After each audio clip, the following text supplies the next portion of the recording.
Well, I'd be remiss if I didn't say this to start the video. Happy Halloween, audience dudes! Sorry, 2 days of Bill and Ted left. Sad pony, not till next year.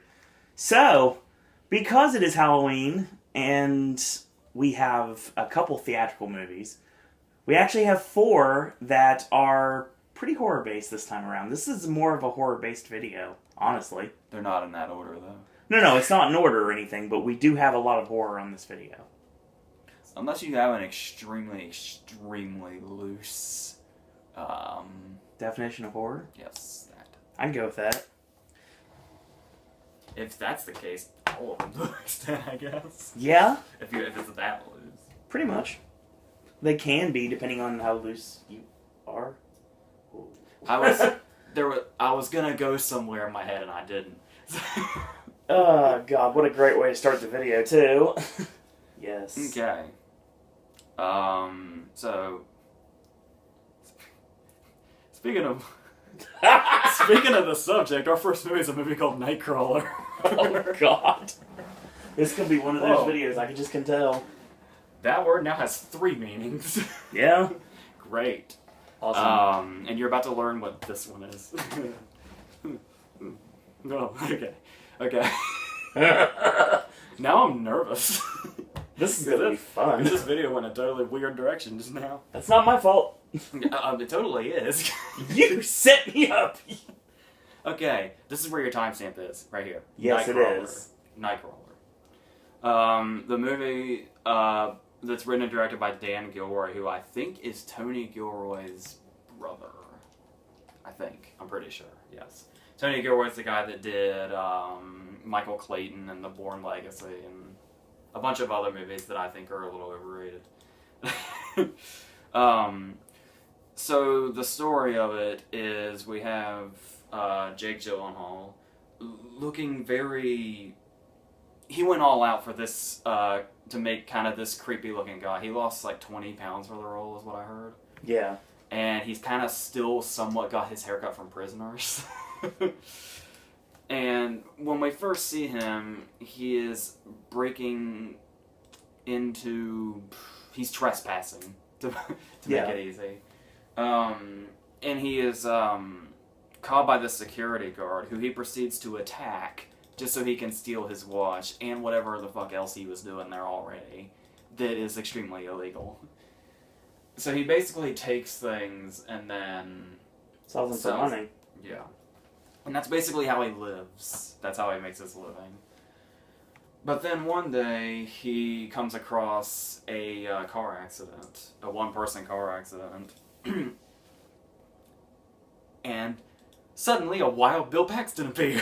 Yes! The Pax is back.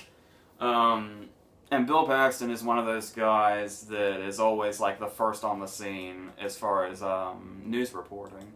And he's there to get, you know, the nitty-gritty graphic stuff that they hesitate to show on TV. Yeah. I made a live leak reference when I was trying to explain to you earlier. That's kind of what I thought it was, but not quite. It's a real, like, news channel. It's not news with a Z. So, then Gyllenhaal decides, you know, because he's trying to actually get a job. And, you know, his character has a very interesting way with people. When I was kind of vaguely reading up on this, I was reading that, there was big debate when this was at TIFF about, this is what I love about the character. We never really learn what his deal is, but something is wrong with him. Yeah, without a doubt. Some people think he is like an autistic character. Some people think he might have Asperger's. It could be something like that. Or he could just be really fucking weird.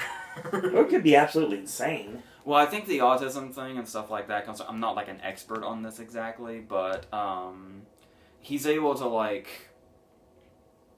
when he's going through like the police lingo and trying to learn, so he can like pick up on what's being said on police scanners. He just kind of looks over a subject and then suddenly can just rattle it off at rapid speed when he's trying to explain it to his partner later. And the entire movie, his character speaks in paragraphs that he says at that rapid speed. This script had to have been fun to read. Honestly. And that goes to show Gyllenhaal's quality as an actor, because if somebody were to look at the script, which I imagine just looked, with him, his character just looked like a bunch of paragraphs, had to have been daunting at first. Oh, yeah. But he just delivers them perfectly, and it's like he's like constantly on speed or something when he delivers them. He's definitely on something. So, anyway, he tries to throw himself into Bill Paxton's world. And tries to be, he gets like this really shitty video camera, and he tries to be the first one there, and obviously it's not as easy as it seems. He's got cops constantly telling him, to back up and go away and all that, and the people who are there that do this for a living are getting mad at him and saying he's like, some amateur that's fucking up their angle. But eventually, he finds his groove in this, and teams up with Rene Russo, who's basically like the director of that news channel. And they make a deal to where he's sending all his footage to her, and she's paying him for it. And the numbers that she's paying him get bigger and bigger until he buys that red Challenger and gets in. Well, not in over his head, because he's always he's one of those characters that's always kind of a step above everybody else, despite how whatever's wrong with him seems out to there be. He is. Because it's interesting to watch this character, because, like I said, the big thing is we just have no idea who he is, or how long he's been doing whatever he's doing, or how he got this way. But his character has this power over everybody he meets, and he kind of dissolves into this massive sociopath and manipulator. And will pretty much do anything he can. Because at the beginning, he's kind of, apart from the fact that he attacked we don't even know what he did to that security guard, God knows, but... Yeah. He's obviously extremely driven. Because he had like a whole speech prepared when he was asking the guy for that job. And then I love that moment where the guy says, I'm not going to hire you, why the fuck would I hire a thief? And he kind of thinks about it, and then he just kind of waves his finger like, yeah, that's a good point, I agree with you, and he just leaves. Thank you for your time. So, I think that's why, it's not going to go this far, except maybe Spirit Awards, but when this first played at TIFF, and I think right before that, people were trying to build up some buzz for him. It's too crowded this year. But it really does seem like that kind of part where it's like, normally you have like that indie actor that gets in a week year, like Damien Bashir or something. Yeah. We bring him up a lot, especially lately. Well, he's definitely like a go-to thing for out of nowhere. I agree. Small movie thing. Now, this it's also impressive, Rene Russo, because up until like lately, I've never really known what to think of her, because she's never really stood out. She's been around for a long time, but she's never really gotten a part that, screams, great role or good performance or anything. She's always the character that's just kind of there. Yeah. She did have a good part in Ransom, but it was still kind of the, distressed mother in kidnapping situation role. It was nothing that she could really do anything, like, particularly new with, just because of what it was on paper. Mm-hmm. But here she kind of gets to play this. A lot of the scenes are her and Gyllenhaal basically trying to, like, match wits, and it's a really good part for her, and she's also kind of the, has the cutthroat attitude that goes with the kind of news channel that would show footage like this. And she makes you believe that she would be that person. So, it's still not like a hugely memorable performance or role, but still, like I said, I don't think it's, I don't, maybe it's her, I don't know. You could lay it on the actress for not, making a performance as memorable as it could be, I don't know, but she's still, I don't know. I just don't know when it comes to her. Obviously, Thor wasn't doing her any favors. Yeah. Because she's, not that she's bad in those or anything, or that it's like a bad part per se, but she just didn't have to project shit in either one of those. Especially in the second one when they just kind of... Bye. Anyway, now that we've talked about Rene Russo's whole career, Another great thing about this movie is, which apparently a lot of people were talking about when the trailer was released, which is the technical aspects of it. There were a lot of comparisons to Drive, and I'm still hearing those. I can imagine it too. Yeah, but the thing about the Drive comparisons is, when Drive first came out, I already did the fucking Drive video, but I gotta come back to it now. When Drive came out, there was a lot of criticism where a lot of people loved the opening scene of Drive, and then they were pissed when they saw the rest of the movie that came after it. The people that loved the opening of Drive but hated the rest of the movie, this might have been more along the lines of what they were looking for. I'd say so. So if you're one of those people, I would definitely look into this. Because if you want to get real technical, that slick, dark, city cinematography like you see in something like Drive, but also like the editing. This is definitely one of those movies that's really on it, because wouldn't it be really ironic, given the movie's subject matter, if the movie was like really shittily shot? Yeah. Because it's all about the main character having to get the perfect shots, and he's like great at his job. But yeah, the main reason to see it definitely is Gyllenhaal's performance and just watching this character and trying to figure out maybe, what he's going to do next, or how he's going to interact with people, or what exactly he's capable of, because we still never really quite learn that up front. His whole character is like a total enigma, which just adds to the intriguing nature of the whole movie itself. I particularly love that one scene where he's sitting at home on his couch and he's ironing his shirt and he's watching TV. Yeah. And something like slapstick funny happens. And he just pauses for a second and then just busts out laughing, and it's this really awkward laugh. Where you kind of think, I'm pretty sure this person's insane. Oh yeah, without a doubt. But he's so calculated. He knows exactly what he's doing in every scenario that he's in, and knows how to get the upper hand in it. It's worth noting Riz Ahmed, I'm pretty sure that's how you say his name, the guy from Four Lions, is his partner, who is basically, he initially wants to hire him as an intern, but he agrees on $30 a night just because he's desperate. He's practically homeless. The relationship between them is really interesting to watch, because at one minute he could be, yeah, let's talk about, what our problems are, and we gotta communicate, because that's the key to success, is communication. And then the next minute, he's threatening to kill him over a raise. Yeah. So that's really intriguing in itself as well. I like how they argue about the raise situation. What money is like? I'm gonna reopen this up for you right now. So yes, it's worth noting Bill Paxton is basically playing like a reporter version of his character from True Lies. He still needs to stay away from those movies where he has a van that has electronics in it, because it's not a good thing for him in the end. If this is the kind of thing you're looking for, this is not an action-packed movie by any means. No. It's all about like suspense and it's you just kind of have to watch it to get that. But there is a badass car chase at the end. Yeah, there is. It's very interesting how it's done, because obviously it's Gyllenhaal trying to get the footage while a cop is chasing somebody else. So it's kind of like a three-way car chase going on, really. That scene is probably a standout as far as like action scenes this year. I agree with that. I love the way that the vehicles, like the way that they move in the scenes, the way that how he turns so fast. Yeah, it almost seems like it'd be over the top, like a Fast and Furious type movie. Yeah.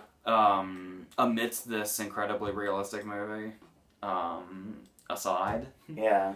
But I thought it all fit kind of nicely, and it was it's interesting for a movie like this. It's such like kind of a slow building, subtle suspense thing. Ends in such a grand way. It's like like in any other movie you could say, wow, that was really out of place. Yeah. But it really earns it, because there's something like lurking underneath this movie that's just waiting to break out. See the scene where he screams into the mirror and breaks it. Oh my god, yeah. You know this movie's building to something. And yes, the ending of this movie is pretty sadistic. I totally agree. And I was telling you, not to give too much away or anything, it really doesn't. No. But I was telling you that with the way this movie ends, this could, and I don't normally say this kind of thing because I don't really care about that area. You don't care about this medium? Yes. This could make a badass TV series. It really could. If they were to do it the right way. Which I would have a couple of suggestions of that, but we'd have to go full on into this movie. But I think I'll go ahead and stop here and just say that I do highly recommend it. And I do think... Totally. I do think, especially with the few people we were in there with, I think it'll be, despite the subject matter seeming like, maybe that'll be interesting, but I don't know. I think it'll be a real easy movie for people to get into. Yeah. Because we were shocked that it went wide. Totally. And we'll bring that up again in a minute. But no, I think this is a movie that people could get into. I think so. We didn't get a walkout, so I mean, that's a good mark of a movie nowadays. Yeah. Okay. All right. Our second movie is a much buzzed about horror movie. You said this title to me a while back, and I was like, "Fuck's that." It's the Babadook. Not Duke. It's Dook, as in like D-O-O-K is like pronounced like book. Makes sense. It makes sense too because of the setup. Okay. Yeah. Alright. This... okay. This is, we open and it's a woman. And she appears to be having like this dream of sorts. Almost like a fever dream or something. But it turns out to be a flashback of her going into labor on her way to the hospital. And her husband's driving. And the car crashes... and her husband dies, but she still has the baby. And then we just cut, and we're here now, and which is the present day, because I think that's set up to be like a dream sequence that kind of shows what, yeah, you get it. Yeah, gotcha. And the kid is now like 6 years old, I think, and he has behavioral problems. He's not quite Damien. Oh no. But he's getting there. Oh boy. And they're just... this kid just causes trouble, you know. He gets violent with other kids. He says threatening things. And he's just a total and complete hellion. Your whole enjoyment of this movie will be based on whether or not your tolerance for this kid. Because there are so many scenes of this kid just screaming, "Mum!" It's like when Janine Garofalo was making fun of Hank Azaria in Mystery Men. "Oh, Mummy, I'm sorry, I'm English." This kid just screams "Mummy" over and over and over again, and then he'll just shriek. And there are a lot of scenes where that happens. And you have to really, really build a tolerance for it if you're going to get into this thing. And this is all before we're even introduced to our monster thing. Suddenly, the kid says, you know, read me a bedtime story so I can go to sleep. And she's like, alright. And he's like, I want to read this one because it's my choice what book we read. And it's a red book called Mr. Babadook. And it's got like his little image on it. And of course the mom says, you know, I have no idea where this came from. What is this? And this book is a pop-up book where horrible, horrible things happen when the Babadook appears. So horrible that we get yet another scene of the kid shrieking while the mom is trying to read him another story to calm him down. And then naturally the kid starts to see the Babadook. And what the Babadook is basically it's a freaky face in a top hat and a floating coat. I think it has hands, but I couldn't really tell. That might have just been shadows. I don't know. This sounds like an Are You Afraid of the Dark episode. Kind of. It does have, to be fair and to give it credit, it's really got the feel of like, when you see those really obscure horror movies that, like, nobody's really heard of, that come from, like, the UK or or Australia from, like, the late 80s or the early 90s. That's where it's from. Yeah, this one's Australian. Mm-hmm. Like, it's not a jump scare movie. So that's a plus. It's always a plus. It's kind of sad that we live in that era where a not-so-great movie has to be praised for not being a jump scare movie. But it happens. And, yeah, just your horror movie stuff happens. You obviously have that moment that's become such a cliche in itself. We actually just made fun of it with Annabelle a little bit ago. Yeah. There is a moment where she tears up the book and she throws it in the trash outside, and somehow the book ends up back on her doorstep completely put together again. That scene is in this movie. Not her bed, but her doorstep. It's the same thing. That's happened in a movie too, I'm pretty sure. Yes. Now,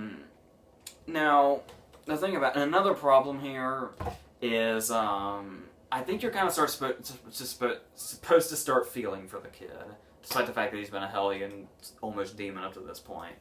Because as the kid starts seeing the Babadook more and more the mom seems to be losing her mind as well. At one point, she's even possessed by him, briefly. But the problem is when she starts snapping and going insane and, like, threatening this kid. He's, like, 6 years old. And she's threatening him with, like, a knife. And she's saying, you know, she's gonna do bad things. And she's getting scarier. It's, like, you almost feel like, yeah, please stab the kid. I don't care. It'll make this movie a little quieter. So there's that. There's another thing also where they do, bugs. One of the big scary things is she keeps seeing bugs. They come out of holes in the walls. They just appear and crawl around on the floor. They're, like, on her and she has to hit them off. She doesn't know if they're a hallucination or not. Bugs. Yeah. So, we have bugs and we have a pop-up book that puts itself back together. Oh my god. And obviously the pop-up book has really freaky imagery, like a woman tearing a dog's head off, and well, I think she snaps its neck, but since it's the pop-up book, the neck kind of like. So, there's all of that. But still, I struggle to. It's not that bad. It's probably not as bad as you're gonna hear. I'll bet people fucking hate this movie. It's gonna be one of those where, like, I don't want to jump the gun and say people will be expecting a traditional, you know, jump scare bullshit horror movie, but there's going to be a lot of people that go into this and don't get what they want out of it. The people that look for that kind of thing. And then the people who have more of appreciation for movies like this, I don't really know how they'll feel either. It's hard to say. Because the movie is not really... Well, here's a big issue. It's not scary. That's a problem. Like, there's no... Okay, maybe nothing affected me personally, but I can maybe see maybe a couple of scenes that might, you know, scare the right person if they're in the right mood. Like, when we first see the Babadook's face, it's really brief. That's a good thing they do. They don't show him very much. We only actually see his face, like, twice, and it's really brief. The one freaky scene I'm referring to that might get some people is, it's the closest thing to a scary thing you get in the movie, is his thing. It's basically the new horror trend of the things people will do to their friends to try to scare them after they watch a movie. The clapping in The Conjuring, for instance. Mm. Well, in this movie, he just says he's like a Pokemon. He just says his own name. He just says Babadook in a really scratchy, deep voice. And it's in different places, and you just hear it. You don't see him. And then she's kind of under the covers, and she's got her blanket right over her face, and she can, like, hear, like, him saying Babadook, like, right in front of her. And then when she looks, like, we see his face for a split second before it disappears back into the coat. That's kind of a freaky image if you catch it at the right time. If you even see it, it happens so fast you might not even catch it if you, like, glance away for a second. Yeah, but overall, that's the big issue. The lead actress is pretty good. there's that. I don't remember her name. I think it's like Tessie something. But, Essie. Sorry. Davis. That's really close to Ozzy Davis. But she's white. So, she was in the Matrix movies, apparently. Now, yeah, so, if this was going to be... There's a lot of people I've talked to that said this was going to be their go-to movie today because of being Halloween. I think those people are probably going to be disappointed. Because there's... I mean, it's not a totally ineffective movie, but if you're looking for something scary, this isn't it. You know, and like I said, maybe you will be, I don't know, but usually even in the bad ones, usually there's at least one scene that stands out, and like I said, I guess the thing I just talked about is the closest we get to that, but that's still, it just is what it is. So, yeah. It's not that bad, though I probably made it sound like that. Yeah, just a tad. It's not, I don't recommend it or anything. I wouldn't, but I'm sure big horror fans will see it out of curiosity because it had so much... I'm wondering where the early buzz came from. Was it because it seemed like an original concept or something? Perhaps. Like, I don't know where the buzz is even coming from, but I don't think word of mouth's gonna do it any favors. That's just a guess. I don't know. I guess we'll see. Okay. We're going to come back to horror in a second, but first, let's talk about Nicole Kidman's new movie, because I didn't think I'd be watching it this week. I didn't know we were even getting this. Yeah, I had no idea this was wide until like 2 days ago when you called me and said, we're getting something else besides Nightcrawler. Before I Go to Sleep. It's yet another movie with Nicole Kidman and Colin Firth. I'm pretty sure they've done 3 now. There's this, The Railway Man, and I know there's another one I'm not thinking of. Unless I'm mistaken. She's my favorite actress. I should know what her movies are, but she's just making so many lately that have such quiet releases that don't really do anything. Let's see. Nah, maybe I'm thinking of Stover or something. Or maybe I'm thinking of Grace and Monaco. That was the only thing that... Colin Firth's the only thing Grace and Monaco was missing. Okay, let's do this. Before I Go to Sleep is a thriller. I had no idea what it was walking in, so I just kind of had to figure it out gradually. It's a thriller. A kind of psychological thing that's trying to be Memento. Yeah. A lot. So, we open, and it's basically, it kind of plays up like a really serious sequel to 50 First Dates. Because she wakes up in bed with Colin Firth, and she seems really confused, and as she goes in the next room, and she sees a whole bunch of, like, wedding pictures with Colin Firth and her in them, and it says, like, this is your husband, with Post-it notes that were borrowed from Leonard Shelby. As far as she didn't have, like, tattoos all over her. But, it turns out that she suffered an attack. She was attacked by a mystery man. And now, every time she goes to sleep at night, her memory of the day before is wiped clean. And she kind of has to start over. It's really unclear what she remembers prior to the attack, which apparently is not a lot. I have no idea how this works, and apparently the writers didn't really care to go too much into it either. Nope. But, okay, it's a thriller. Let's go with it. Thrillers can be stupid in a fun way. Let's try that. Especially when they get wide releases you don't even know about. When the star of the movie is your favorite actress. In my case.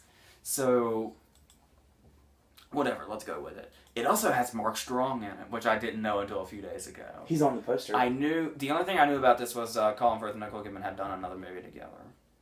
I didn't know what it was. I barely knew what the title was. And like I said, just the other day we discovered Mark Strong was in it. So there's Anne-Marie Duff, who is Mrs. McAvoy. I think that's about it as far as familiar cast members. Unless I'm forgetting one. Which may occur to me as I'm going through this. Now, the problem here is Mark Strong's character is a doctor that she has been seeing secretly, apparently. Because he calls her up and he says, you know, there's a shoebox in your wardrobe. You go to it and there's a camera in it and you've been recording messages on it that tell you who to trust and who not to trust. And you're seeing me in secret. Don't tell your husband. That's not suspicious at all. But let's keep going with it. Let's just go with it. Let's be positive. Let's just do this. We have 2 Oscar-winning actors plus Mark Strong in it. I'm a little disappointed it's not a movie about Colin Firth's zombie coming back for revenge for Mark Strong after the end of Tinker Tailor. But okay, we'll take this anyway. Spoiler for Tinker Tailor there, I'm sorry. Now, here's the thing. This is what threw me off immediately. Obviously she does not remember the day before. So it's kind of hard to tell where we are in the movie because of this. And not in the cool creative way Memento did it. I think in an unintentional, confusing way. Yeah. I don't think this movie was supposed to be as confusing as it is despite its concept. Which is an issue. Because here's how we start. We do that entrance I talked about where we have, she wakes up with Colin Firth, she sees the picture, she gets the call from Mark Strong, she finds the camera, she does all that. And then it says 2 weeks earlier. And we go back. And another scene happens. And then she wakes up in bed with Colin Firth. Now my first thought was, okay, now that she's woken up in bed with Colin Firth again, are we done with the 2 weeks later and that was just that one scene, or is the rest of the movie from here on the 2 weeks earlier? I had no idea for a while. The whole, pretty much rest of the movie is the 2 weeks earlier. So you don't get confused if you happen to watch this review and then watch this, which would be weird. But unless you're like me and you think, you know, Nicole Kidman, Colin Firth, Mark Strong, I don't care what anybody says. I think that's hopeful. Because I said the same thing, but it happens. Because I've had to defend Colin Firth so many times lately. That was not... It's horrible, yeah. Magic in the Moonlight. Magic in the Moonlight, especially, yeah. Just the other day, I said, am I the only person that thinks Magic in the Moonlight is Woody Allen's best movie since Match Point? Everybody's like, yeah. It's great they just shut you down so matter-of-factly like that. Fine. Anyway, this movie is so boring, I don't even want to stay on topic, but I will try now. I will try from here on. Okay. Putting the words "go to sleep" in the title is a really dangerous thing for a movie like this. For this movie in particular. You learn that the hard way. Yes. So, here's the thing. There's there's a lot of big issues with this. This could really work, especially with this cast. This really could work. But they do a lot of things that make it not. For starters, actually, let me just talk, I was going to wait for this, but let me just talk about the big thing. This is one of those movies, there are 2 different kinds of ways to make a movie like this. And I'm about to tell you them right now. A movie that has constant twists and turns. A movie that has a twist and turn in every single scene, practically. There are 2 ways a movie like that can go down. There are the good movies where it's like, you know, something happens, you're like, oh my god, I didn't see that coming. And then you see another scene, you're like, oh my god, this movie is so messing with my head. I have no idea what is going to happen next. Let's watch and find out. I love being mind-fucked by this movie. Gone Girl. Yeah. Is a recent example. Now there's the ones like this movie, where you're not as intrigued to begin with, which is an issue. But then, okay, you get to a point in the story. There's a big scene right in the middle of this movie where it looks like the big twist is revealed. But then from then on, every new scene is like, you know, oh, what happened in the previous scene is so not what you were thinking. But the problem is in a movie like this, when you're not interested in it, you get to a point where you're like, you're watching a scene and you're like, well, the next scene is most likely going to contradict this, so it really does not matter whatsoever what is happening in it. So I'm just gonna stop caring. That's what happens with this movie, at least for me. So, it was just like, you just keep watching the scene and you're like, oh look, there's another big twist that completely contradicts the scene I just saw. Great. I can't wait for this scene I'm watching right now to be contradicted in the very next scene. And this is all really, really pointless. Is this a Shyamalan movie? Especially nah. He only has one twist in each movie. Be grateful for that, by the way, the people that despise him. And that's not how a movie like this should be. So, yes, to throw some common sense at you. It's really just not the way this movie should be, but for me, that's what it was. We were in there with 4 other people. I couldn't really tell what they were thinking. The guy right next to me seemed really impatient. Yeah. He got up a couple of times. He was very fidgety. And yeah, it's only an hour and a half, but this movie is a bit of a struggle. The acting is fine. Like I said, people love giving Colin Firth shit now, especially since he just won an Oscar, but, well, you know, a few years ago just won an Oscar, but that's still recent. And people like, to say, oh, Nicole Kidman's box office poison, her movies always fail, and she's just not worth anything anymore, but no, just even with, when I defended Grace of Monaco, her performance, if she wasn't playing Grace Kelly, her performance would be really good. Yeah. From like a technical aspect, but it's the fact that she's supposed to be Grace Kelly is the off-putting thing. No, she's still got it. She's still here. It's just her movies lately haven't been very good, except for Stoker, which I thought was really great. Yes. But this is another one where it's just, I feel so bad for them too, because they're always like, whenever you see them, they're always the ones that are always really enthusiastic about the movie that they're in and what they're promoting, but I understand that. She's been doing the press run for this movie too, but even my favorite actress in the world can't help stuff like this. He's gonna start promoting Paddington soon. Which Colin Firth bailed on at the last minute, so we'll see how that turns out. Now, there's other things. I can't go into too much without going right into spoiler territory, but I will say that as the movie progresses, there's a lot of stuff that's kind of left open that doesn't add up, that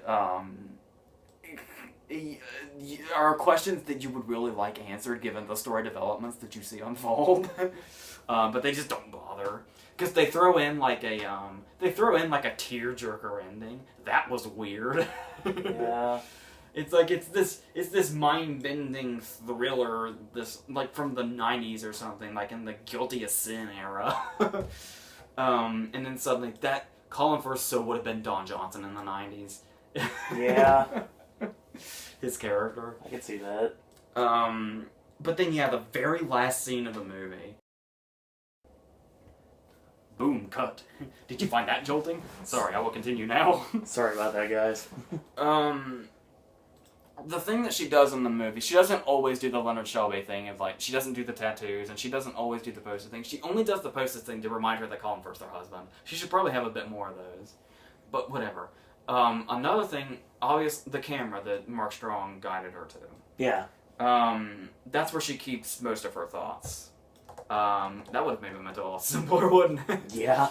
But no, he was doing the right thing, because when you do the tattoos and shit, that can't be removed by a sinister party.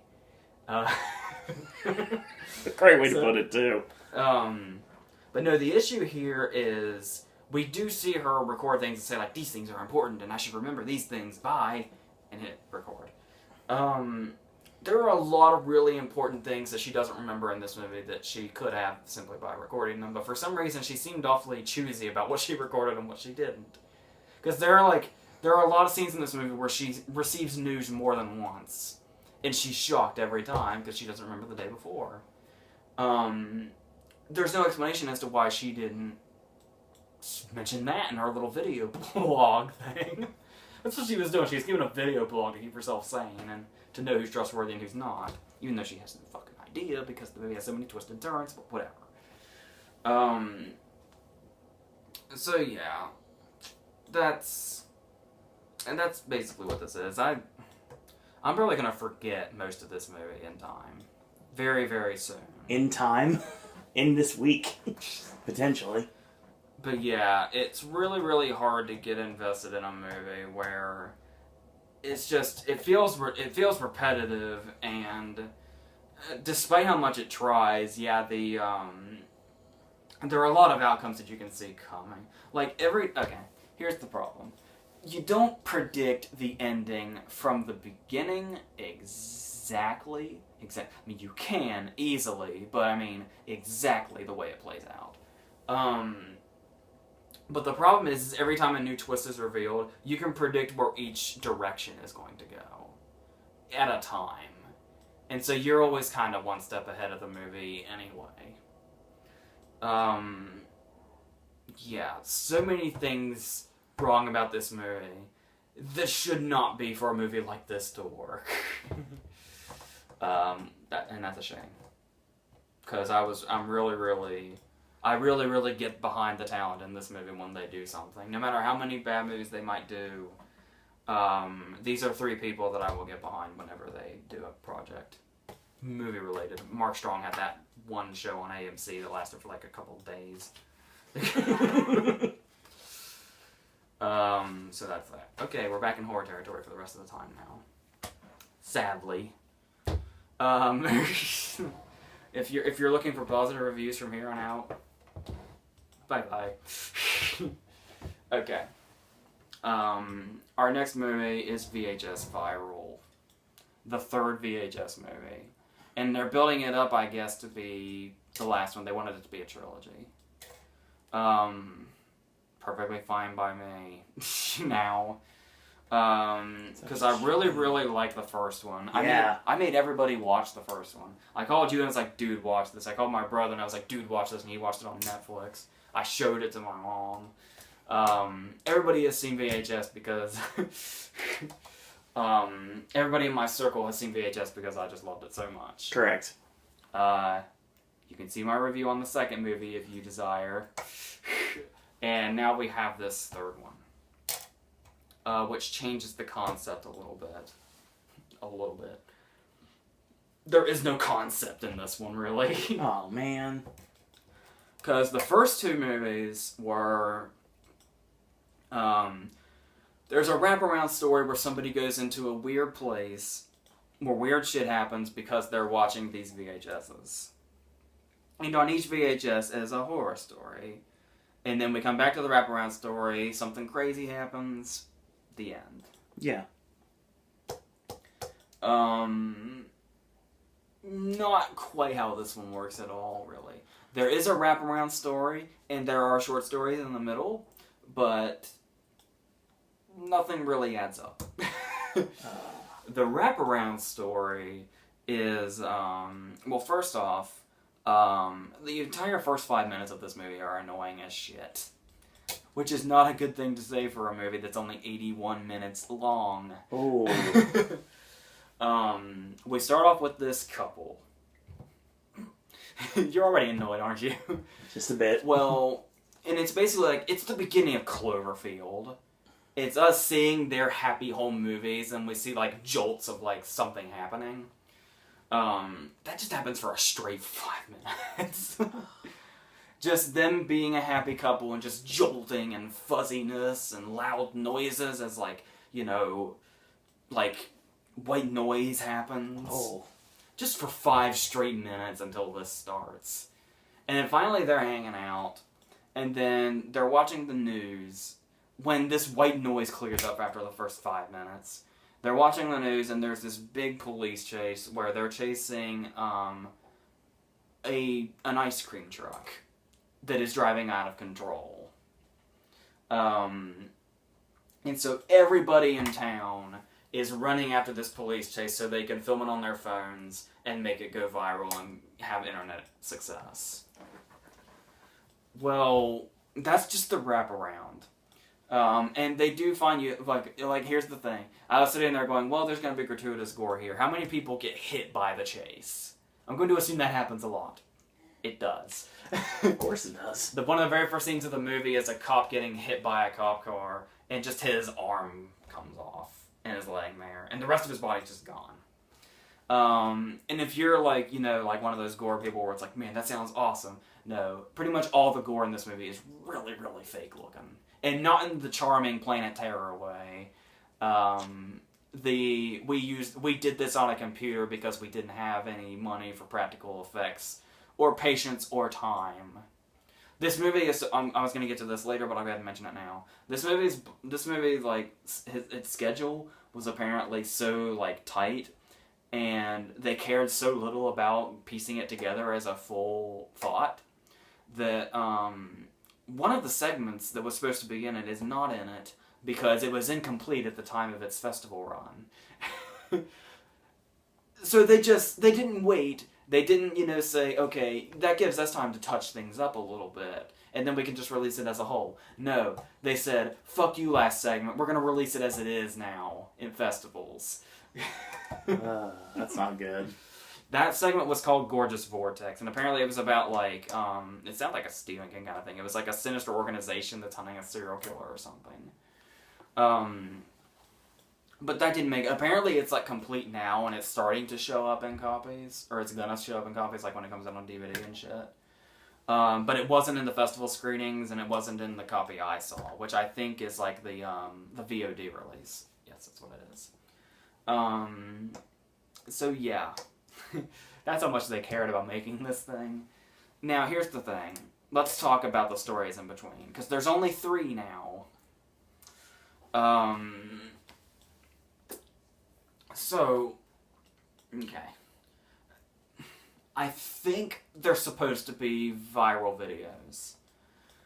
But that's not how they come off at all. Especially the first one. The first one, while not a bad little piece, it's got some... I heard some complaints that it was too much like Chronicle for some people.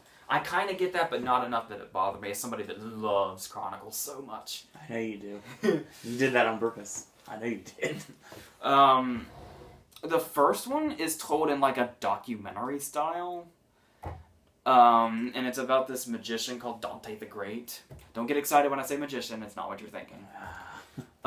He finds a magical cloak that basically, he's able to perform real magic. And he uses this power for evil. He does, that's where they get the Chronicle vibe. He does, the tricks for fun, and then he starts doing evil shit. Like, remember the scene where Dane DeHaan was sitting there Indian style, and then he just crushed a car behind him? Yeah. That scene in this segment is him peeling the skin off of a rabbit. The trouble is, though, you might say, like, oh my god, that is so gross. No, it's clearly some rabbit just sitting there that they, like, put fake CGI over. It looks really fucking cheap, and it's not supposed to, I don't think. This isn't the kind of thing where it's like, hey, let's make it look cheap because we're fun. If you're gonna do that, you use practical effects. Yeah. Not the case here. There's so many CGI blood splatters in this movie, I lost count of them. It's really horrible. But yeah, it's this documentary style thing where it starts with his assistant in an interrogation room, and they're saying, like, Dante the Great, there's a lot of dead bodies in his wake. What do you know? And then we get the story, and then we just go back to the wraparound story. There's nothing connecting these whatsoever. Okay, there's like, there's kind of, they try to make it all connect at the very end in the very last scene, but I don't know. Wow, forget it. Just don't worry about them connecting because they fucking don't. They don't. They have the 3 in between have nothing to do with the rest of the movie whatsoever, nor each other. They are just movies that we just see. We don't even know where they're coming from. Like with the first 2, obviously it's a TV, and we're watching them watch the VHSs on the TV. Yeah. And this movie, by the way, has the balls to start with the blue screen that says play and like the letters, like it's a VHS starting. But that's not the case here at all. We're just watching 3 shorts in between this wraparound story. There's nothing to say like where they're coming from or what we're watching them on exactly. They're just there. The second one has an interesting setup, but then it decides to be... Well, here's the thing. I suppose since we're talking about shorts, the next 2 reviews are going to kind of be... not like totally and completely spoilery, but... If you want to go in blind, I'm going to say more than you probably want to hear, so be wary of that. The second one is a guy who lives with his wife and everything seems fine. They seem very happy. Well, she goes to bed and we realize he's working on this secret project. And this secret project is a big doorway in the wall of like the room that he works in, his little office or something. And this door is to a parallel universe, because on the other side of the door is another version of him from another universe. And since they're the same person from a different universe, they still have the same plane. That's how their plane kind of met here in the middle.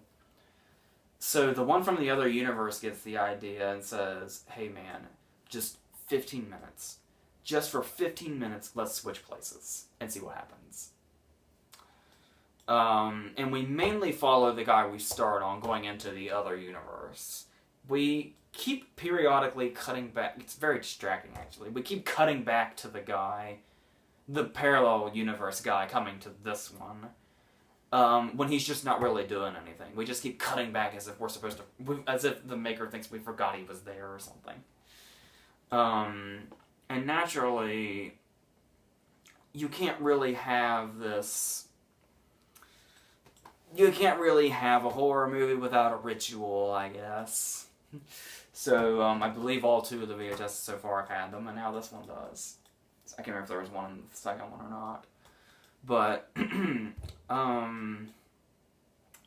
this one is more along the lines of trying to be shocking and provocative with what it does.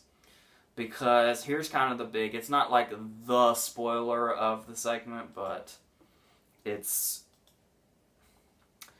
what you're going to hear about anyway when you look up this movie, so you're probably not even hearing this from me for the first time.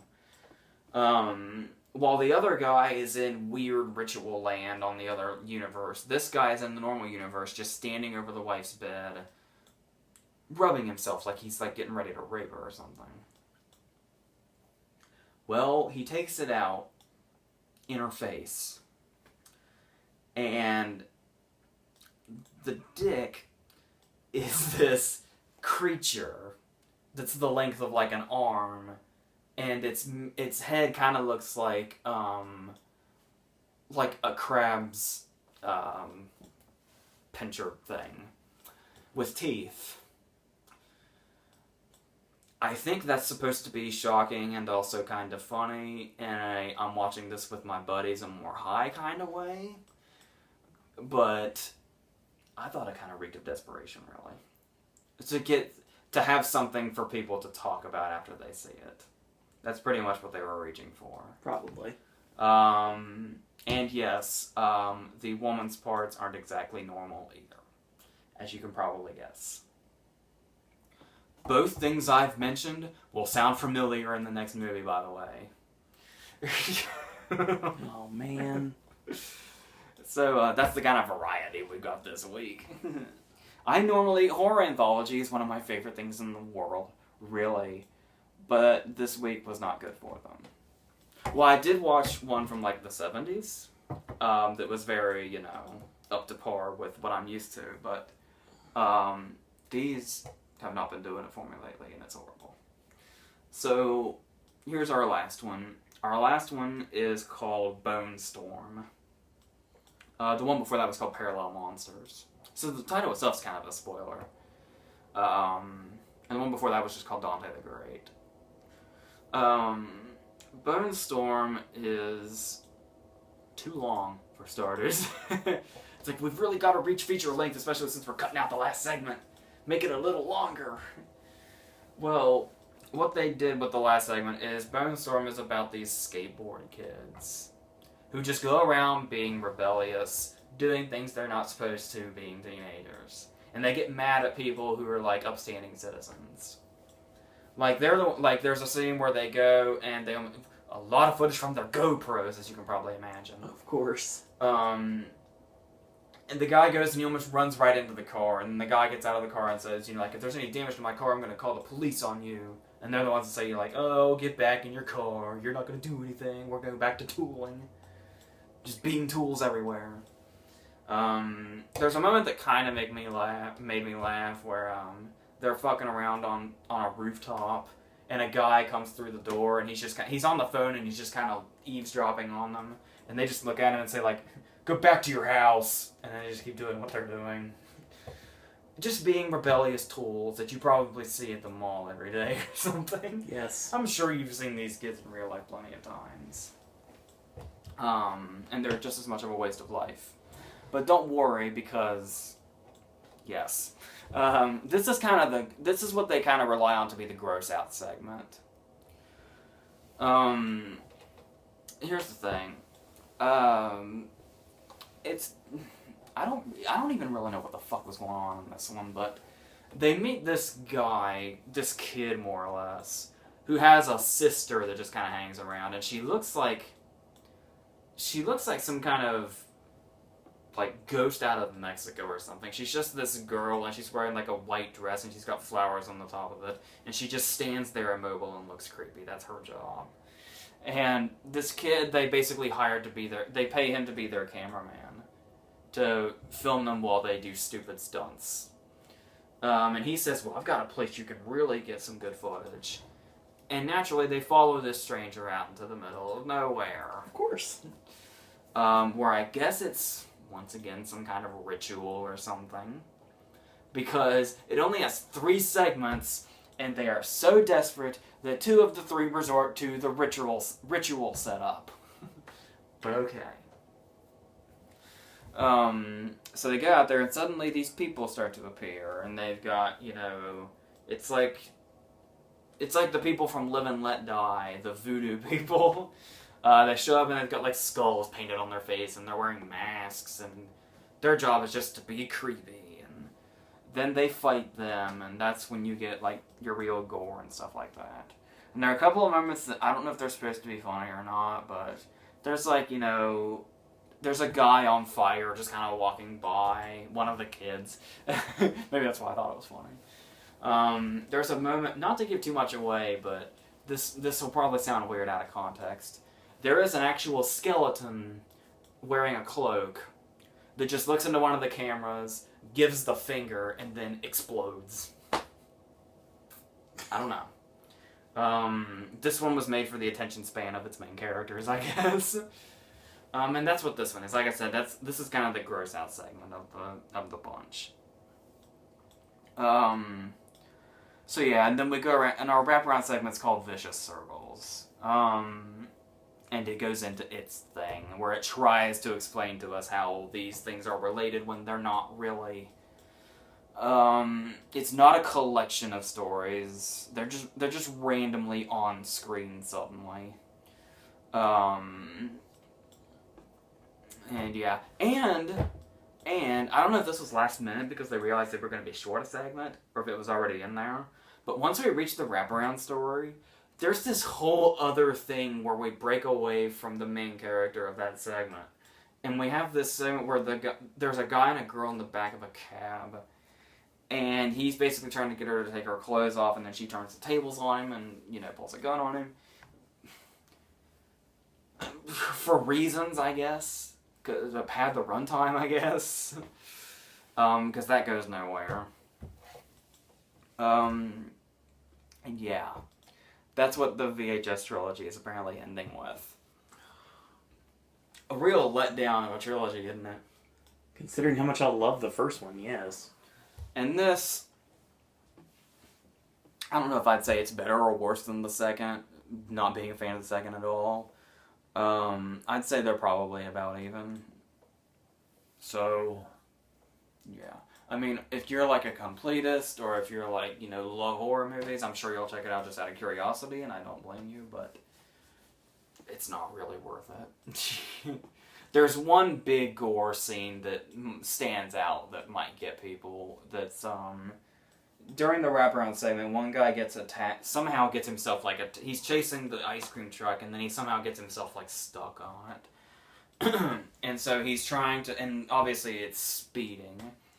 So he has his feet on the ground, he's trying to stop or kind of pull himself off or something. But the ground is just scraping against his shoes, and his shoes fly off. So he's only got his socks to protect him now. And it basically kind of grinds him down, basically. That might be your big gore payoff, but that's about it. Well, people looking for a gore payoff may be alright with how the last story goes down, but I just thought it was kind of all bullshit, personally. So. Okay. We're now going on to the ABCs of Death 2. Which, once again, if you've been watching these videos, you know I love the first one so much. Even, once again, being a huge lover of horror anthology, I went into it pretty open-minded and excited, but sometimes you shouldn't, even with their reputation, sometimes you just shouldn't give writers and directors their full say. And just give them total creative control over a project, even if it's this small. The first one had some recognizable directors in it, like Adam Wingard and Ty West and all of them. This one had one recognizable director, and it was the very first segment. It was A. It's a guy named E.L. Katz. I know him because he did Cheap Thrills. Huh. The guy that did Cheap Thrills is the only director out of 26 that I recognize from this list. So, that's an interesting start. So yes, I watched 3 movies this week where somebody falls and breaks their leg and the bone breaks out and they have to hobble like that. There are 2 movies I have watched this week with monster genitalia. I am so tired of this week and I can't wait for it to be over. So, yes, well, this is Halloween, so this should be, the next movie should be the last horror movie I have to review for the rest of the year, I hope.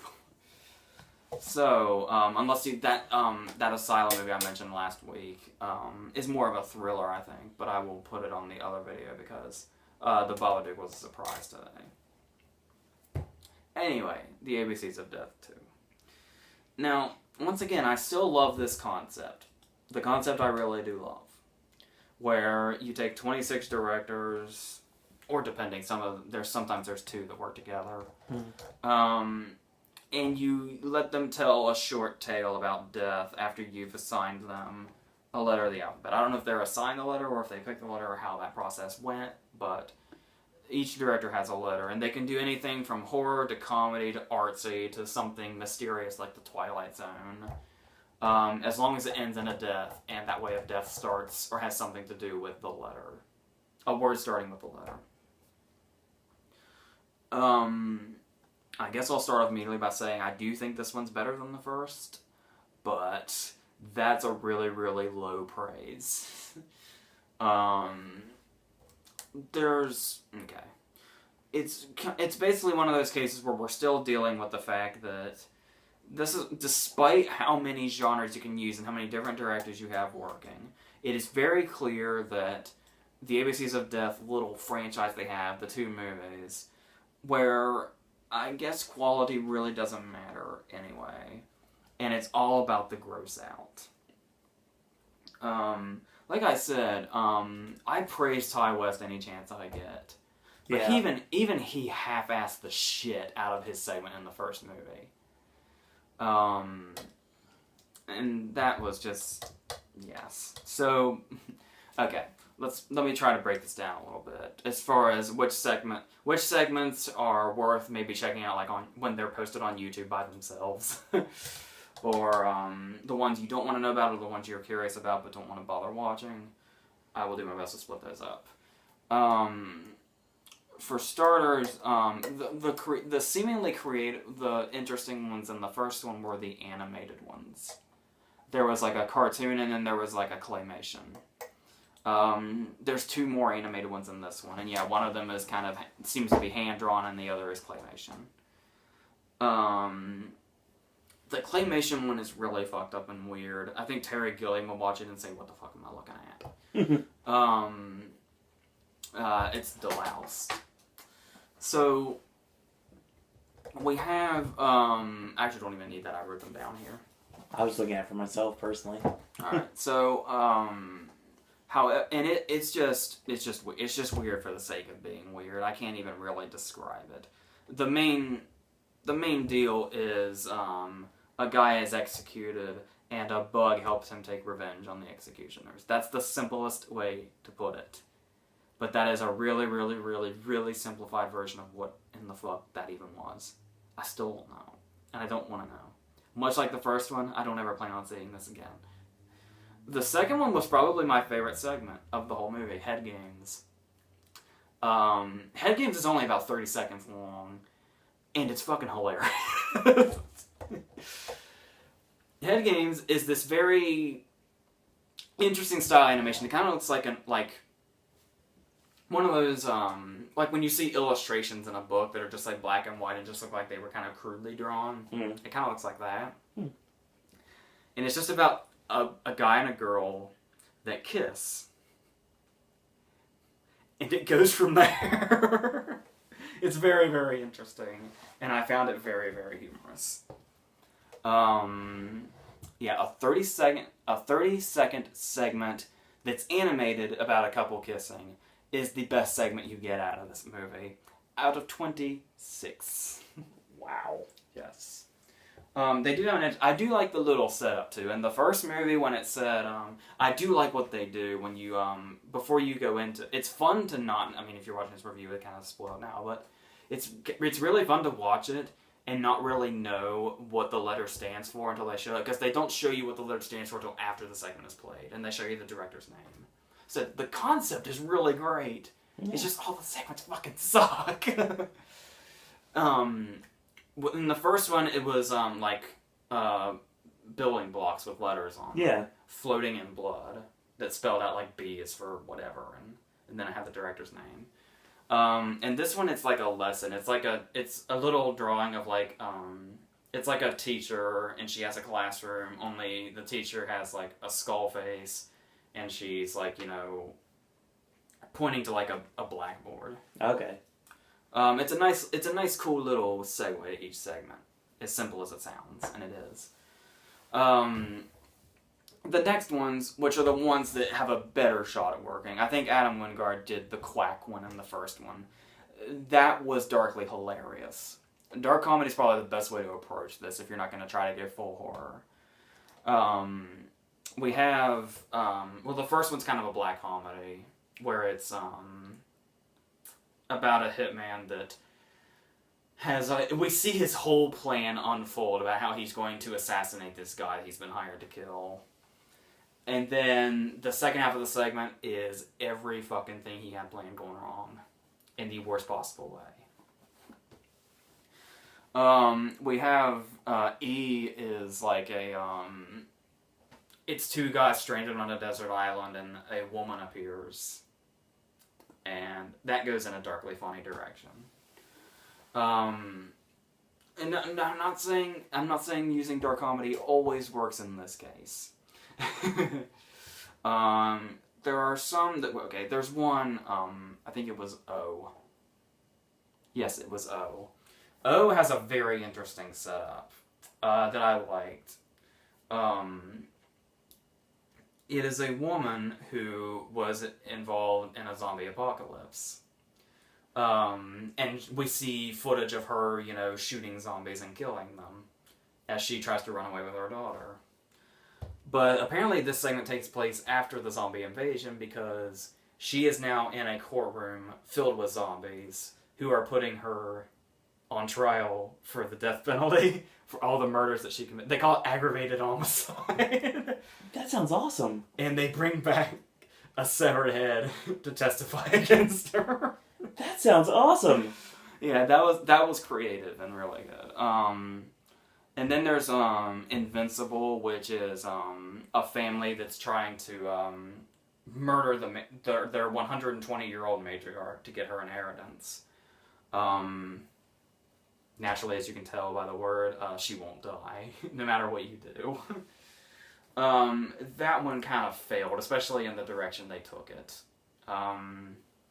So yeah, but dark comedy is definitely the best thing you can do with that. Actually, there aren't really that many full-on horror ones here. One problem... Okay. Obviously, I don't mind disturbing, especially if you're going to do it in a black comedy kind of way. Xylophone.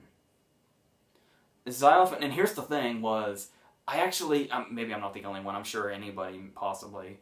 As far as where they took it, not exactly like in the way I expected, but when I realized that it was going to be xylophone, because the very first shot of the segment is a girl playing the xylophone, I had a feeling where they were taking it. But the trouble is the direction that xylophone goes would have done good as like a black comedy segment. But for some reason, they made it really, really serious, because something really, really disturbing comes of it. And, like I said, I could see it going a dark comedy route, but it was already disturbing, you know, like, oh my god, that's so darkly funny that I'm sick to myself because I think this is funny. It's already disturbing enough, and they make it serious. What? Yeah. That was really unnerving, that whole thing. Yeah, I'll tell you what that was off camera. Yeah, please do. That was too much for even me. Like I said, if you were gonna do something darkly funny with it, like, holy shit, they went there, but no, that one just really left a bad taste in my mouth. There are some uncreative ones, like, there's one, I know this one's supposed to be darkly funny, but it's just, B is for Badger. The dude just gets killed by a giant badger. And then R is Russian roulette. And that's all it is. There's nothing to it. It's just Russian roulette. And they throw something at the very end there as if to say, you know, oh, Russian roulette's too boring, let's, you know, be really creative. If that's what you're doing to kind of, you know, jump out of the box, nah. There's one, and I mentioned this before in the first one too, the ones where they try to, this is what happens when you give a writer-director full creative control, they try to make big, profound statements. There's one about capital punishment. That's what the C is for. There's a T is for torture porn. That's about misogyny. That's where, monster genitals come back. There's one... Okay, this one was kind of funny. And it reminded me of, what was it? It reminded me of the first game in Gamer. It's this, U is for Utopia. And it takes place inside this mall. And the mall is filled with perfect people because it's a utopia. Yeah. And amidst all these perfect people, there's one kind of somewhat fat, not totally great-looking guy walking amongst them. And because he's not exactly perfect, this robot drives up. It kind of looks like one of the cars in Demolition Man. And he is put into it and burned alive until there's nothing left. And then it drives away, and everyone stands around and watches and then applauds. And then after he's gone, they just go about their day. And that's how they keep it a utopia. That's an interesting concept, but yeah, you can kind of tell there's like some kind of, you know, statement in there somewhere. And then W is, I think it was for Wish, because the kids wish to go inside like their favorite TV show or their favorite video game or something. And it's a lot more violent than they realize. And that seemed to be a clear statement on the whole, you know, kids and violent video games and TV shows, etc.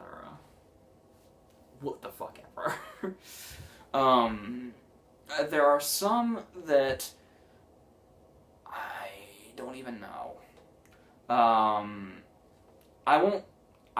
can't really explain what happens here because I still don't even really know. But I'm just going to throw this out there. J is for Jesus. I'm still not quite sure what that was, but... yeah. And then there was, Y for youth, towards the end, obviously. That one was just fucking weird. I still don't think I quite understand it I can't even explain it really. There's a giant dick in it, though. Speaking of dicks, these ABCs of Death movies have a fixation on them. There is, let's see, there is, it's G, yes, it's G for Granddad. I'm not going to explain what happens in G for Granddad, but I will just say...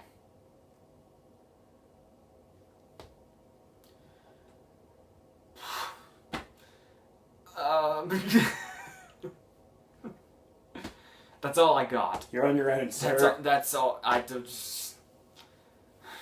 If you get a chance to see G for Granddad one day, I pity you. There's another one that goes weirdly dramatic too, which is F for Falling, where a woman is apparently parachuted and she's stuck in a tree, and she's in Palestine or something. That one got really weirdly serious. That's the one with the broken leg in it too. So there's that one, and finally they end with Z for Zygote, which is an interesting concept, but it turned into just, you know, they wanted to get as much gore in at the very last minute as they could. The initial setup is a woman gets pregnant and the guy leaves her, and she says, well, she basically says, I can't have this baby until you leave, I need you here. And then it says 15 years later, and she is still pregnant, only it's now a 15-year-old body that is inside her. God. And it's apparently learned to talk. It can talk to her through the stomach, and that goes in a predictably graphic way. You can probably just imagine. Because that's the one they use the most gore on, I say. So that's what that is. Most of them really suck. A couple of them are humorous. But like I said, you can probably just check them out on, like, fucking YouTube by themselves without having to watch the whole movie soon. So yes, that was not as revolting of an experience as the first movie, but it sure as shit dry. Okay. At least this one didn't have the pedophile that, like, sweat off the gym benches. At least it didn't have that. Yeah, that's out there. I just blacked that on. I gotta do an announcement. Oh, yeah. Oh my god. You didn't even see it, man, and you're gonna puke with me. Yeah. I'm not Okay. gonna watch it. Okay. Our last movie. I made a bit of a mistake, apparently, because I had no idea what this was until I watched it. In preparation during the last video, when I said what I was going to review today, I said that they had remade the Town That Dreaded Sundown. It's not. After I watched the movie, I researched it and proceeded to roll my eyes because this is such a... This is what's called a meta-sequel. What? I know. I haven't heard that term before. Well, you're about to learn it. Right. Now, before I bash that idea too much, the concept is interesting. It's the execution that fucking sucks. It's worth noting. The first time I had heard, I saw the original whenever, but the first time I had heard about it in general was in Scream, when Neve Campbell made the reference where she says, you know, oh my god, it's the Town That Dreaded Sundown. And yep. Dewey says, hey, I saw that movie about that killer in Texas. Well, yes, Dewey was right. This is a movie about a killer in Texas. I guess to clue you in real quick if you don't know, there was a real story about a killer in a town called Texarkana, where the killer wore a bag over his head and killed people. Just killed random. He had no particular targets. He just killed random people until he just disappeared. The original movie and the concept itself, it's basically, this is cool. The first movie is really good. Imagine Friday the 13th by way of Zodiac. That's what the original movie is. That sounds awesome. It is. And the kills are really insane. It's great. Not like, you know, really... Well, here's the thing. He uses a gun. But sometimes he gets creative. Like, the most famous scene is the trombone scene. Where he ties the, he ties a knife to the end of the trombone while the person's tied to a tree and plays it. Oh, that's awesome. But it's not too loud to draw attention because he's wearing a bag over his head. and the sound of him blowing into it simultaneous with the stabbing sound. They don't even, in the original, they don't even show the stabbing happen. But it's so much like, well, obviously this is the other way around, but for argument's sake, it's a lot like, the kills in the original movie are a lot like the murder scene by the lake in Zodiac. Mm. That's what all the kills in the original movie are like. Now, that was in, I forget what time period, but I want to say the 50s or something. Okay. Well, and it's told in, like, you know, they have their own personal John Larroquette. Nice. Who comes on and says the details of the whole story and stuff like that in a narration. This movie comes on and it's pretty much the same thing until it gets to the part where the narration says, and in 1976 they made a movie about it that was released. And they talk about the release of the movie and what it did to the town. Now, they try to play it up as this movie is real too, but it's not. They say, and now, many years later, this happened after the real stuff, which is kind of insulting when you think about it. To make a fictional movie, a very fictional movie, that's very, very poorly made, and try to say that it's part of this real story that really happened to people, it's a little fucked up to do that. Just a tad. To give you another idea of this movie's quality before I even go into it, if you look at the top of the poster, it says, from the producers of Paranormal Activity Insidious and from the people that brought you American Horror Story. That's right, Ryan Murphy produced this. Oh, God. And you know, because Dennis O'Hara's in it. Okay, there's actually a very interesting segment about the Dennis O'Hara scene is very interesting because he's playing the son of the director of the original movie, and he's like a major suspect. Because the guy made the movie, you know, and the killer escaped, and they never found him. That's an interesting route to take it in. Yeah. But, because I'm pretty sure the guy Dennis O'Hara plays doesn't exist. But no, this movie takes too many wrong directions. It begins, and it's Friday the 13th on Halloween. And, or no, excuse me, sorry. It's Halloween 2013, that's what I'm trying to say.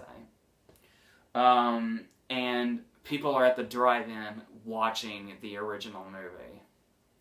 You can see how the word sequel kind of gets lost a little bit. Mm-hmm. And the plot of the movie is a copycat, basically.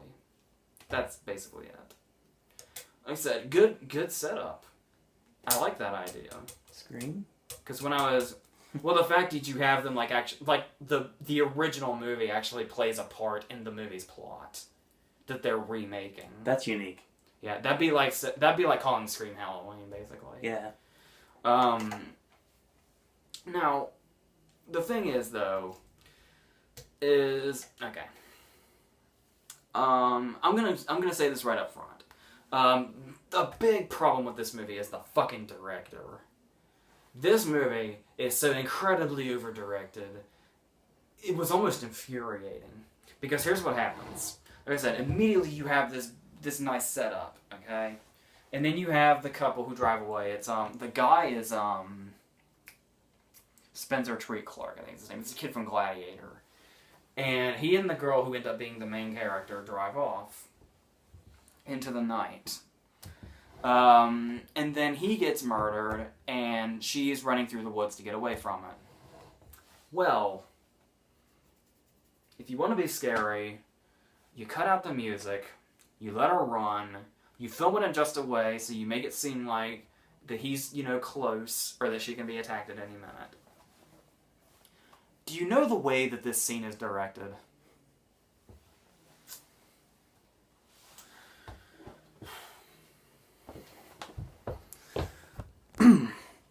Something like this. With loud, and there's a loud noise like every time it cuts too. And then we'll like cut to her and she's running. We'll cut to him and he's running. We don't know how close they are to each other. Then we'll cut, it's sideways, it's upside down. It's like, and all the fucking horror scenes are like that. All the scenes that could have any kind of suspense or build up are shot like that.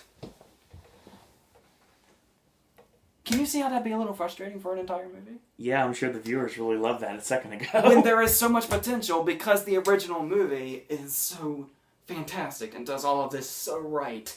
Because not only is the original a real story, the movie felt fucking real. And this one is trying to play itself up as kind of a continuation of the real story. And they do that bullshit. What is this fucking guy's name? What a surprise. He's the director of a bunch of fucking American Horror Story episodes. Ang Lee. Alfonso Gomez Rejon, I'm gonna guess that's how you say that. Dude, cut it the fuck out. Unless you're gonna stick to TV, please. That's all he's done is TV. Because here's the thing, yeah. Go back, please. He did episodes of fucking Glee. He only has work because of Ryan Murphy, it looks like. So... So anyway, here's the problem. Much like Scream, since we're going to use that example, when you're doing this, where the person is kind of doing the movie, with the real movie inside the movie, this just kind of screams, borderline parody. Yeah. Do it like Scream did. Stab. Yeah. Yeah. Well, here's the problem. This movie is played up super goddamn serious. Really, really serious. This movie has no sense of humor about what the fuck it's doing at all. We are really, really supposed to buy that this is the real continuation of the story. And here's the funny thing, is Anthony Anderson and Gary Cole are the cops in it. Joshua Leonard too, but he's kind of not in the point I'm talking about here. Anthony Anderson's character and Gary Cole's character are basically named after characters from the movie. I understand when you do that, like, going back to Anthony Anderson, when he played Officer Anthony Perkins in Scream 4. Mm-hmm. Okay, in Scream, that totally makes sense. But when you're trying to play this up as a continuation of the real story and you're doing it super serious, the cute little callback names don't make fucking sense. No. So, there's that. There's actually a scene where we watch Anthony Anderson watch the original movie to investigate it. So he's basically hearing his own name in there. Oh, for God's sake. And guess what? They throw a love story in it. Oh, and if that's not unbalanced enough for you, even though they're trying to play it up super, super serious, they also kind of throw in the horror movie cliches, too. Like I said, the bad shooting is not enough. What they do, right in the middle of this series, it's like, okay, here's the thing. Her boyfriend was murdered in the first scene, right? And we're doing the really, really serious stuff with them going to the funeral. It's like, talking about fucking Ouija again. We have the whole scene where they go to the funeral and everything's sad, everything's horrible. Everything is so fucking real and sad and horrible. The very next scene after the funeral is a blonde wearing hardly anything going to an airport and meeting up with her military boyfriend who has just come home. And it cuts to them in a hotel room in an extremely over-the-top sex scene. Nudity and everything. This sex scene was actually shown quite a bit. And then it turns into that movie where there's actually a moment where he leaves to go get something so he can't return, and she gets up and walks over to the mini fridge, and the camera lingers on her tits alone as she walks to the fridge. It's like The Stepfather? Yeah, with Amber Heard's ass. Yeah. It wants to be that movie, right after being this super serious, this shit really happened set up. And the scene right before this was a real serious funeral we were supposed to get emotionally involved with. Miscalculation seems like a really tame term, doesn't it? Yeah.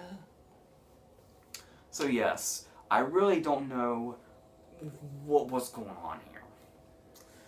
Now, and of course we have that moment where the shock twist happens.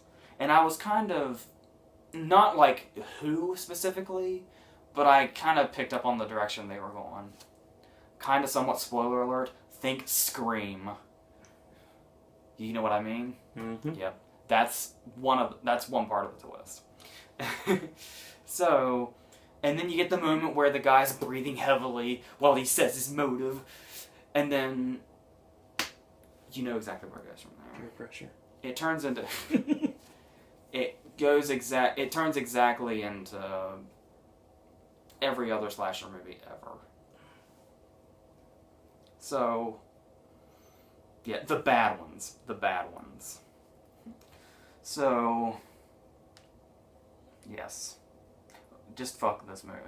I think I hate it, like, maybe if it was by itself and the original movie, like, didn't exist, and they weren't trying to feed off the fact that they're, like, continuing what was a real story that happened to real people, I don't think it would seem as insulting. But that's what it is. It feels insulting. This movie does. Alright. Just no to everything about this movie. We're done. Alright. One last time, Nightcrawler. Yeah, definitely. The Babadook. Your curiosity will get the better of you anyway. If you're a horror fan, you probably already jumped on it by now, so... You're about to say something else about Nightcrawler. What were you about to say? Just repeating what I said before about how I think it'll be an easy movie for people to get into, even if they're not totally drawn in by the concept. Before I go to sleep? No, unless you're like really, really easily entertained by those little low-key thrillers that you're gonna forget in a week. Sure. VHS Viral? No. The ABCs of Death 2? Fuck no. The Town That Dreaded Sundown? Absolutely not. No problem with the original, though. No, it being so great is like I said, if it wasn't so great, maybe this wouldn't be... It'd still be bad, but it wouldn't be as insulting as it is. Okay. Not just, to the people this really happened to, but to the people who made a great movie. Fair enough. And it's like a horrible tease, because they keep showing you clips from the original movie. It's like, wow, why am I not watching that? Hey, why don't I just shut this off and turn that on instead? I wish I was Anthony Anderson in this scene, I really do. So, yes. So, that ends another month. Good lord, this year's going by fast. So, we've got another predictions video coming this week. This week was so fucked up, I end the review video by saying I wish I was Anthony Anderson. No lie. Well, he was in The Departed, so... Next week, Interstellar and Big Hero 6. Should be a fun time. It's weird that Interstellar's that soon. I know. It felt so far away for so long. Not now. And this week, obviously, we're going to be... I'll be doing some Halloween Horror Nights videos soon, so stay tuned for that. Ashley will return hopefully tomorrow if everything works out. And Brand New Verses is... well, I don't want to throw out anything, really. I'm just going to let you guys find out on Sunday what it is. Sound good? Yeah. It's a very gold choice. Indeed. So, any parting words, AJ? Yes, actually. Because of this week, I'm now fucking done with Halloween.